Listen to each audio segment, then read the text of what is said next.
প্রথম প্রশ্ন করেছেন, বলছেন আসসালামু আলাইকুম শাইখ। ওয়ালাইকুম আসসালাম ওয়া রাহমাতুল্লাহ। কেউ যদি দাড়ি 1 মাস পর পর কেটে 1 ইঞ্চি মতো রাখে, তবে তার গুনাহ কি প্রতিদিন হবে না দাড়ি কাটানোর দিনই হবে?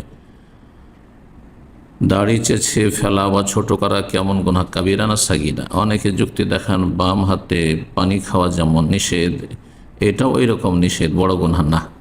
প্রশ্ন দুটি করেছেন প্রশ্নকারী। প্রথম প্রশ্ন, কেউ যদি দাড়ি 1 মাস পর পর কেটে 1 ইঞ্চি মতো রাখে, তবে তার গুনাহ কি প্রতিদিন হবে? 1 ইঞ্চি করে দাড়ি রাখা যথেষ্ট না, এটি হারাম। এত ছোট করে দাড়ি রাখা হারাম।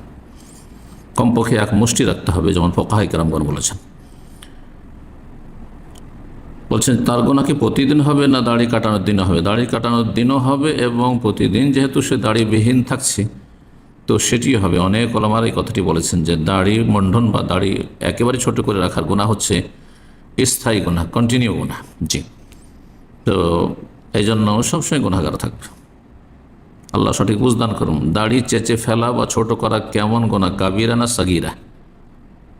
সাগীরা কি করে বলবেন, যেখানে নবী করিম সাল্লাল্লাহু আলাইহি ওয়াসাল্লামের বিভিন্ন দিক থেকে দাড়ির ক্ষেত্রে তাগিদ রয়েছে,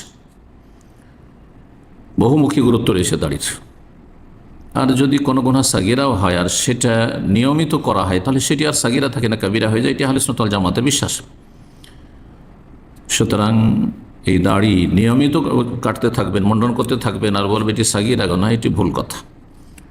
অনেকে যুক্তি দেখান বাম হাতে পানি খাওয়া যেমন নিষেধ, এটাও এরকম নিষেধ।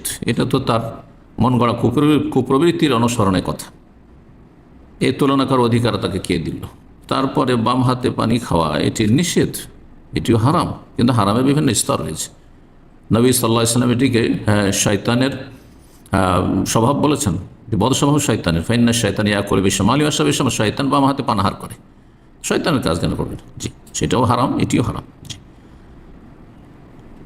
দাড়ির ক্ষেত্রে মনে রাখবেন যে নবী নির্দেশ রয়েছে। নবী সাল্লাল্লাহু আলাইহি ওয়াসাল্লাম দাড়ি মন্ডন করতে নিষেধ করেছেন, দাড়ি বাড়াতে বলেছেন।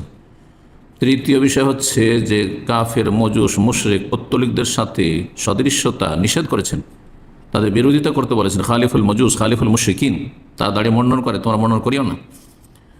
নারীদের সাথে সদৃশ্যতা লানতের কাজ বলেছেন। আর দাড়ি মন্ডন করা হচ্ছে নারীদের বেশভূষা গ্রহণ করা। দাড়ি হচ্ছে সমস্ত নবীগণের সুন্নাত, দাড়ি হচ্ছে সমস্ত সাহাবায়ে কেরামের সুন্নাত। এমনকি অমুসলিম যারা গুণী ব্যক্তি, জ্ঞানী ব্যক্তি এবং যারা বিশিষ্ট ব্যক্তি মনীষী, তাদের সকলে দাড়ি ছিল, যদিও সেটি দলিল নয় কিছুই, হক এবং বাতিলের। আল্লাহ বুঝার তৌফিক দান করেন।